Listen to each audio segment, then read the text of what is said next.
Lidičky, ne! Prosím. Lidi, tohle to mělo být ledový. Ledový to mělo být. Ice Slush, jako příšť, ledová příšť. Ne, Ice Slush, ne, Ice Slush, to je jakoby nanuk. Asi. Aha, prky. To je můj nepřítel. Nepřítel. Už jak to smrdí, hej. Já nebudu jíst. Já nebudu s nikým. Tak to nedáš. Tak to nedáš, chlapče. Tak to ne, do píče, já to vůbec nebudu jíst. Ale nebuď sprostej. Ne, tak to nedáš, to vím. A já nevím, jestli to dám. Dovedete si představit jíst nanuk, který je ze šťávy z okurek? Já se posadím na to, vím. Lidi, jestli mě neznáte, já mám slabý břicho. Žaludek. Žaludek. A on nenávidí okurky, to začnu já, ne? Nebo ty pak budeš blít a já už to pak neochutnám. Však to neteče. Máme. On je to dobrý. Jo. Mňam. Mně to chutná. Tak to nedělej to. Taky, že jsem to ochutnala já, nedělej to. Jdi pryč!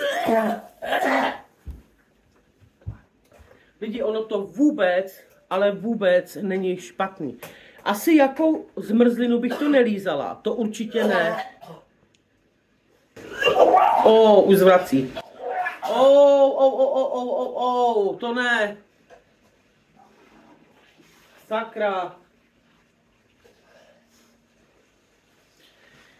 Jako zmrzlinu bych to určitě, ale já to nedořeknu. Dominiku!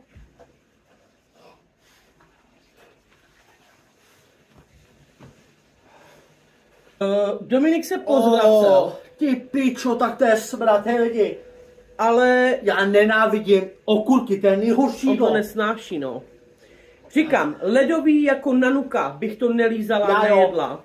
Já bych to uchutnal, ne. Ale ta šťáva fakt není špatná. Pro ty, kdo normálně jí okurky a pro...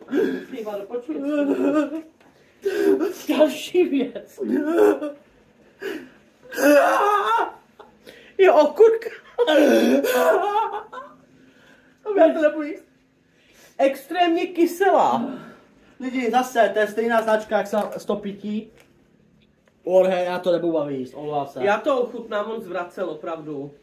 Jo. A tady to musíš ale chce. Orhe, otevři. Furt je špatně, jenom na omleník. Ty pičo. Oši. Nedoporučuji. Tak tohle bude hnus. Ne, já tady nechci bejt. Tohle bude... To mě nevoní, ale já by to nesedl. To ti voní. Ne! No já nebudu natáčet. Já nebudu natáčet to video.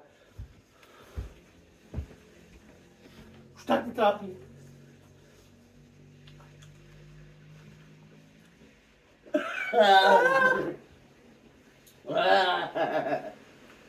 To je v píči, vole.